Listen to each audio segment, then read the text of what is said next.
इरा की बात सुनकर ध्रुव को हंसी आ गई। 3 साल पहले ध्रुव काव्या के बहुत करीब था, लेकिन उसकी शक्तियों के कम हो जाने के बाद काव्या ने उसकी तरफ देखना भी बंद कर दिया था।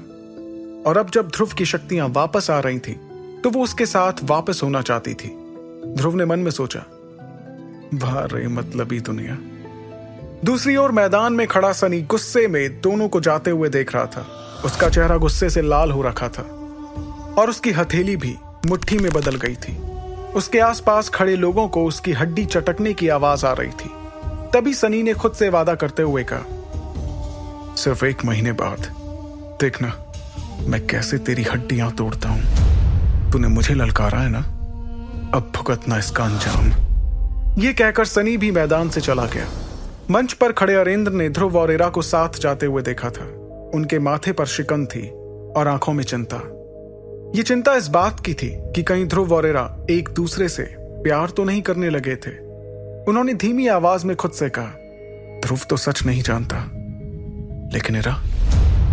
दूसरी ओर ध्रुव और इरा साथ चलते जा रहे थे।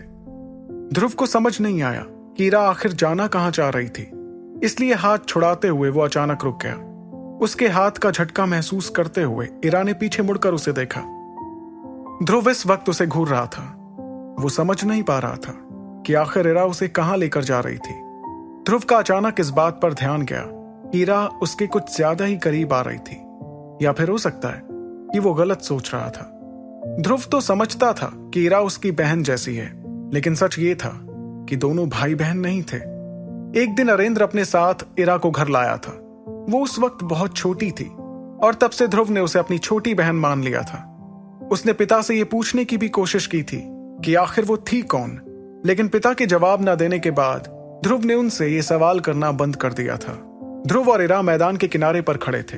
ध्रुव और इरा दोनों इस वक्त कुछ महसूस कर रहे थे, लेकिन एक दूसरे से कुछ बोल नहीं पा रहे थे। अपनी फीलिंग्स को काबू में करते हुए इरा ने हिचकिचाते हुए ध्रुव से कहा, ध्रुव मुझे कुछ काम से जाना है, मैं तुमसे बाद में मिलती हूं। इरा को थोड़ा घबराते देख ध्रुव ने उससे पूछा, क्या मैं भी तुम्हारे साथ चलूं? यह सुनकर इरा चौंक गई और उसने अपना सिर हिलाते हुए ध्रुव को मना किया। इस वक्त उसका चेहरा शर्मा रहा था। वो बिल्कुल नहीं चाहती थी कि ध्रुव इसे नोटिस करे। इसके बाद इरा मुस्कुराते हुए पलटकर वहां से चली गई। वो कहां जा रही थी ये बात ध्रुव की समझ नहीं आई और इसलिए उसे इरा की थोड़ी फिक्र हो रही थी, लेकिन वो ये भी जानता था कि इरा एकलव्य रैंक की थी। इसका मतलब वो खुद की रक्षा आसानी से कर सकती थी। चलते चलते इरा एक तालाब के पास आ पहुंची। वहां बहुत से खूबसूरत पेड़ और पौधे थे। अपने चेहरे पर मुस्कुराहट लेकर इरा सीधे तालाब के बगल में आकर बैठ गई। उसे तालाब के रुके हुए पानी में अपना चेहरा साफ दिखाई दे रहा था। हंसते हुए उसने खुद से कहा, कितनी खूबसूरत दिखती हैं आप, इरा मैडम। ये कहते हुए उसकी हंसी रुकने का नाम नहीं ले रही थी। उससे थोड़ी दूरी पर कुछ जवान लड़के घूमते हुए आए और उन्होंने इरा को देखा। उसकी खूबसूरती देखकर उनका मुंह खुला का खुला रह गया था। इरा को इस बात का पता नहीं था कि वो लड़के उसे देख रहे थे, क्योंकि वो तो इस तालाब के पानी में खुद को निहार रही थी। वहीं दूसरी ओर ध्रुव वापस अपने घर आ गया था। आज के नतीजे से वो खुश था, लेकिन उसके दिमाग में इस वक्त कुछ और ही बात चल रही थी। उसने अपने कमरे में कुछ सोचते हुए अपनी आंखें बंद की और एक गहरी सांस ली।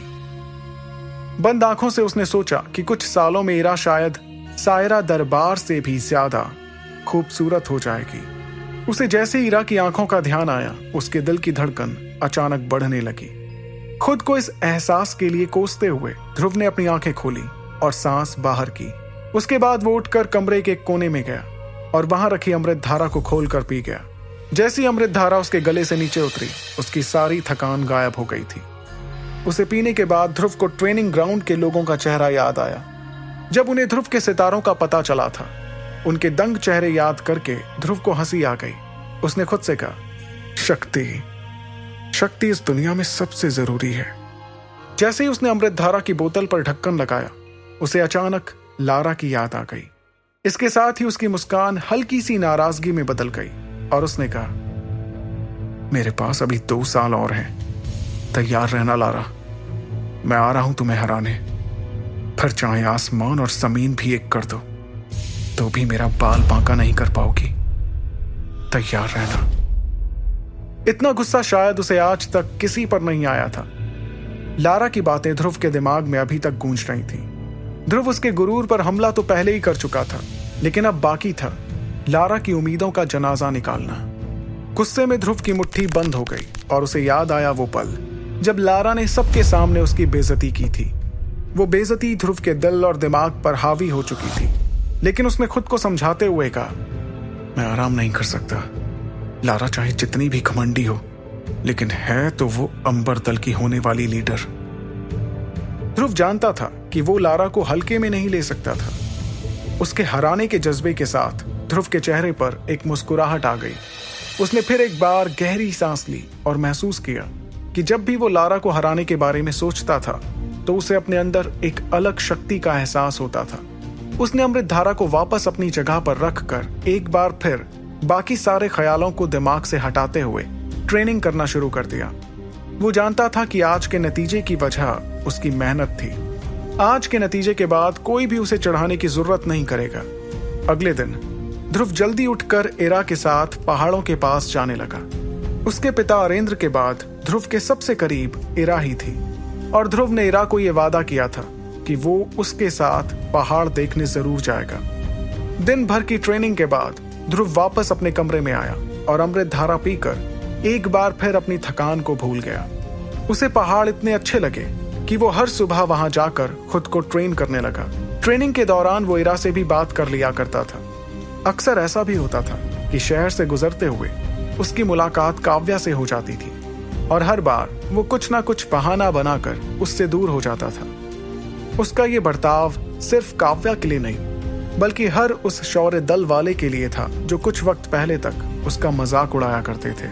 ध्रुव ये बात समझ गया था कि जो लोग भी अचानक से उसकी इज्जत करने लगे थे, वो सिर्फ उसके 7 सितारों के कारण ऐसा कर रहे थे। खुदा ना करे अगर अगले ही पल उसकी शक्तियां वापस चली जाती और वो एक बार फिर कमजोर हो जाता, तो यही लोग जो आज उसे इतनी इज्जत दे रहे थे, कल को उसकी पीठ में छुरा घोंपने को तैयार हो जाएंगे। ध्रुव ये पहले भी महसूस कर चुका था और इसलिए इस बार ज्यादा सावधानी बरत रहा था। लगभग 1 महीने की ट्रेनिंग के बाद यूथ सेरेमनी के लिए सिर्फ 7 दिन बाकी रह गए थे। हालांकि महीने भर में ध्रुव ने एक भी दिन आराम नहीं किया था, लेकिन फिर भी अब तक वो 8 सितारों तक नहीं पहुंच पाया था। इस वजह से वो धीरे धीरे निराश हो रहा था। दिन घटते घटते यूथ सेरेमनी को सिर्फ 5 दिन बाकी रह गए थे।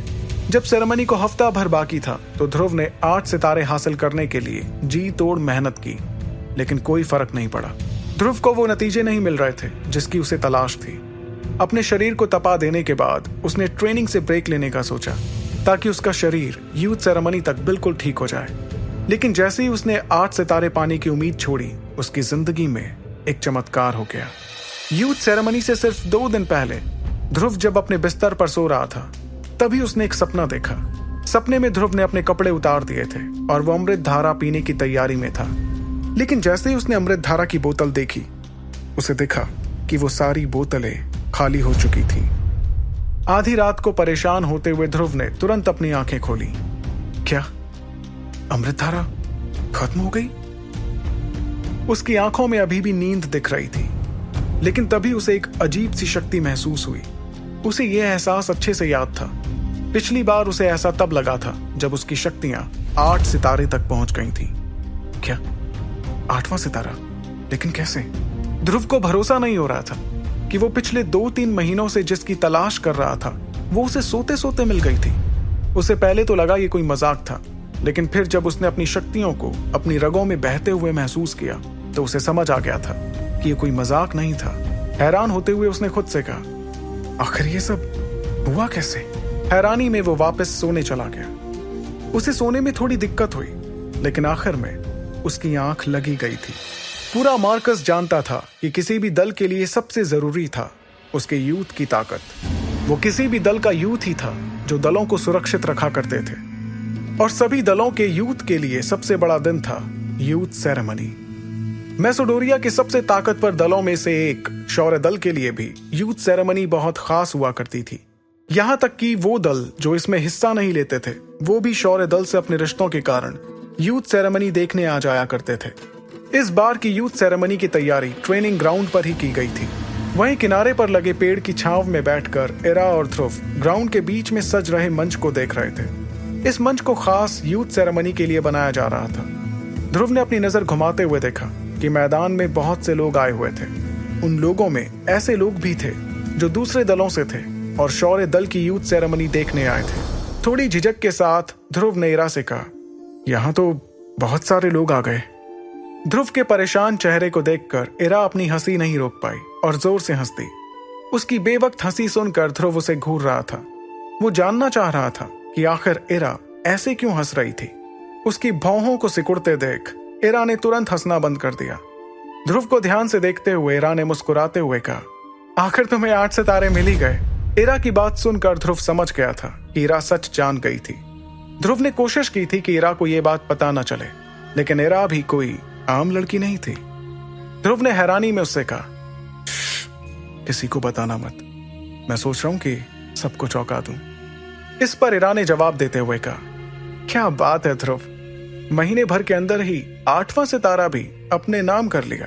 तुम्हारी स्पीड सचमुच लाजवाब है। ध्रुव ने देखा कि यह कहते हुए इरा के चेहरे पर हैरानी थी। वो जानता था कि इरा बहुत कम हैरान हुआ करती थी। फिर मुस्कुराते हुए जैसे ही ध्रुव ने मंच की तरफ अपनी नजरें की, उसे वहां एक लड़की दिखाई दी जो रेड ड्रेस पहनी हुई थी। वो लड़की पास ही खड़े लोगों से बात कर रही थी। लोगों ने तो उसे जैसे घेर के रखा था। इससे साफ समझ आ रहा था कि वो लड़की काफी पॉपुलर थी। उस लड़की की रेड ड्रेस लगभग सभी लड़कों को अपनी तरफ खींच रही थी। ध्यान से देखने पर ध्रुव ने पहचाना कि वो इस लड़की को जानता था। ये लड़की कोई और नहीं बल्कि खुद सायरा दरबार थी। उसे देखते हुए ध्रुव की आंखों में एक चमक सी आ गई और उसने कहा, कितनी खूबसूरत है वो। ये कहते हुए इरा ने उसे सुन लिया था और जलन भरी नजरों से वो भी सायरा दरबार को देखने लगी। ध्रुव का मुंह खुला देखकर इरा ने अपने हाथ से उसका मुंह बंद किया, जिसके बाद ध्रुव थोड़ा शर्मा रहा था। उसके गाल थोड़े लाल पड़ गए थे, जिसके साथ उसने इरा से कहा, मुझे नहीं पता था कि दरबार परिवार हमारी यूथ सेरेमनी में आने वाला था। क्या तुम्हें ये बात पता थी? ध्रुव को इस वक्त गुस्से से देख रहे इरा ने उससे कहा, शौर्य दल और दरबार परिवार हमेशा से एक दूसरे के करीब रहे हैं। मुझे समझ नहीं आ रहा कि सायरा दरबार का यहाँ आना इतनी बड़ी बात क्यों हो गई। वो पहले भी शौर्य दल के कुछ लोगों को प्यार में फंसाकर उन्हें लूट चुकी है। आखिर में उन लोगों के हाथ कुछ नहीं आया, लेकिन सायरा के हाथ में उन लोगों की दौलत आ गई थी। अगर तुम्हें भी उससे प्यार करना है तो करो, लेकिन मैं तुम्हें उस पर खर्च करने के लिए एक फूटी कौड़ी भी नहीं देने वाली। इरा को नाराज होते देख ध्रुव ने उससे कहा, अगर मैं उसके बारे में सोच भी रहा हूं तो इससे क्या फर्क पड़ता है। प्यार 2 तरफा होता है, एक तरफा नहीं। और वैसे भी वो मुझसे कम से कम 7 से 8 साल बड़ी है। क्या तुम्हें सच में लगता है हमारे बीच कुछ हो पाएगा? इरा ने मुस्कुराते हुए उससे कहा, क्यों? कुछ लड़कियों को खुद से छोटे लड़के ही पसंद आते हैं ताकि वो उनका फायदा उठा सकें। ये बात सुनकर ध्रुव ने सायरा की तरफ देखना बंद कर दिया था, लेकिन इरा अभी भी उस तरफ देख रही थी। तभी अचानक उसे कोई देखा और चौंकते हुए इरा ने कहा, ये यहाँ क्या कर रही है? सुपर योद्धा के सारे एपिसोड्स को सुनने के लिए डिस्क्रिप्शन में दी लिंक से डाउनलोड करें पॉकेट FM ऐप।